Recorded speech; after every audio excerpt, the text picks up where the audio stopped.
ಸ್ನೇಹಿತರೆ, ನಾವು ಇವಾಗ ಕೊನಗಟ್ಟ ದಿನ್ನೆ ಆಂಜನೇಯನ ದೇವಸ್ಥಾನ ಹತ್ರ ಇದ್ದೀವಿ. ಇಲ್ಲಿ ಸಂಪೂರ್ಣವಾಗಿ ಮುಳ್ಳಿನ ಗಿಡಗಳು, ಬೇಲಿಗಳು ಬೆಳ್ಕೊಂಡಿತ್ತು.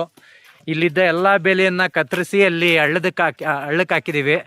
ಭಾಳಷ್ಟು ಮುಳ್ಳಿನ ಗಿಡಗಳು ಇದ್ವು. ಮುಳ್ಳಿನ ಗಿಡಗಳನ್ನೆಲ್ಲ ಕತ್ತರಿಸ್ಬಿಟ್ಟಿದ್ದು ಹಾಕಿದ್ದೀವಿ. ಇಲ್ಲಿ ಒಣಗಿದ ಎಲೆಗಳಿಗೆ ಇಲ್ಲಿ ಜಾಸ್ತಿ ಇತ್ತು, ಒಣಗಿದ ಎಲೆಗಳು ನೋಡಿ ಆ ರೀತಿ. ಅದಕ್ಕೆ ಇಲ್ಲಿ ಸೇಫ್ಟಿಯಾಗಿ ಯಾರಿಗೂ ಏನು ಎಫೆಕ್ಟ್ ಆಗದಿದ್ದಂಗೆ ನೋಡ್ಕೊಂಡು ಇಲ್ಲಿ ಬೆಂಕಿ ಇಕ್ಕಿದ್ದೀವಿ. ಅದು ಕೂಡ ಸಣ್ಣದಾಗಿ ಬೆಂಕಿ ಇಕ್ಕಿ ಹಂಗೆ ಇದು ಮಾಡಿದ್ದೀವಿ. ಯಾಕಂದರೆ ಇಲ್ಲಿ ಬೇರೆ ಏನಾದರೂ ಇದ್ದರೆ ಅದಕ್ಕೂ ಎಫೆಕ್ಟ್ ಆಗಬಾರ್ದು ಅನ್ನೋ ಒಂದು ದೃಷ್ಟಿಯಿಂದ ಆದಷ್ಟು ಇಲ್ಲಿದ್ದು ಎಲ್ಲ ಮುಳ್ಳಿನ ಗಿಡಗಳನ್ನೆಲ್ಲ ಕತ್ತರಿಸ್ಬಿಟ್ಟು ಅಲ್ಲಿ ಹಳ್ಳದಕ್ಕೆ ಹಾಕಿದ್ದೀವಿ.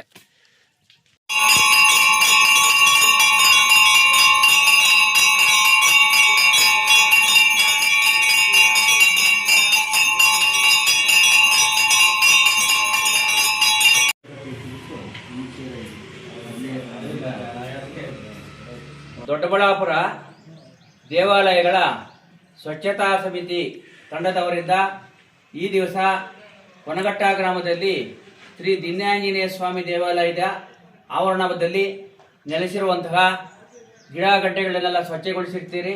ಮುಖ್ಯವಾಗಿ ಸ್ವಾಮಿಯವರ ಒಂದು ವೀರಾಂಜನೇಯ ಸ್ವಾಮಿ ದೇವಾಲಯ ಸುಮಾರು 100 ವರ್ಷಗಳ ಹಿಂದೆ ಪ್ರತಿಷ್ಠಾಪನೆಯಾಗಿದ್ದು, ಇದು ಸಹ ಬಹಳ ಭಕ್ತಿಯಿಂದ ಜನರು ಆಗಮಿಸುತ್ತಿದ್ದು, ಈ ಒಂದು ದೇವಾಲಯದಲ್ಲಿ ಯಶಸ್ವಿಯಾಗಿ ಪೂಜಾ ಕಾರ್ಯಕ್ರಮಗಳು ನಡೆಯುತ್ತಿರುತ್ತವೆ. ನಾವೀ ದಿನ ದೊಡ್ಡಬಳ್ಳಾಪುರ ದೇವಾಲಯಗಳ ಸ್ವಚ್ಛತಾ ಕಾರ್ಯಕ್ರಮದ ಅಡಿಯಲ್ಲಿ ಈ ಒಂದು ಕೊನಗಟ್ಟದ ದಿನ್ನೆ ಆಂಜನೇಯ ಸ್ವಾಮಿ ದೇವಸ್ಥಾನದ ಸ್ವಚ್ಛತಾ ಕಾರ್ಯಕ್ರಮ ಕೈಗೊಂಡಿದ್ವಿ. ಸ್ವಚ್ಛತಾ ಕಾರ್ಯಕ್ರಮ ಎಲ್ಲರ ಪರಿಶ್ರಮದೊಂದಿಗೆ ಇವತ್ತು ಮುಕ್ತಾಯಗೊಂಡಿದೆ.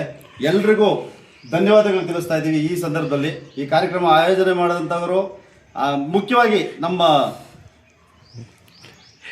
ಎಲ್ಲರೂ ಸಮಾಧಾನ ಮಾಡಿದಂಥವ್ರು, ಆಯೋಜನೆ ಮಾಡಿದಂಥವ್ರು ಎಲ್ಲರಿಗೂ ಕೃತಜ್ಞತೆಗಳನ್ನ ಸಲ್ಲಿಸ್ತಾರೆ.